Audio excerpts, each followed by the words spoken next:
What's up, everybody? We're right here with G-Money Gavin Manning. Man, this kid's been a terror so far. All last year, he's done a fantastic job driving tracks all over the place, winning everywhere you go.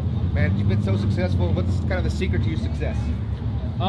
Maintenance, keeping everything clean, making sure I'm not working on dirty shit. Bearings, I don't know, just making sure it's rolling good. But other than that, Chris Stevenson, he helps a lot. My dad, he's always in the shop. Just got a good support team around me, and it helps me out quite a bit. So what have you done so far here in 2026 this season? Have you ran 4 or 5 races so far? I think I might have ran six or something. I've ran more than 6. I got 3 wins though. I won twice at Bakersfield and then one at Tulare, but there wasn't many cars there. Right now we're struggling though, so we're trying to get the car back under us and see if we can't get any better here tonight.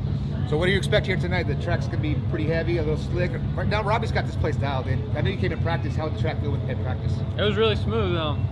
Yeah, if you can keep it smooth and it starts to slick off, it would be pretty good. But right now, we just got to hope this rain holds off a little bit. And if it does, I think it'll be a good race tonight. We'll probably have around 30 mods is what I'm guessing. So that's what it looks like. These pits are nice and full right here for the first stock car race of the season here at Santa Maria Speedway, man. We're excited to have you.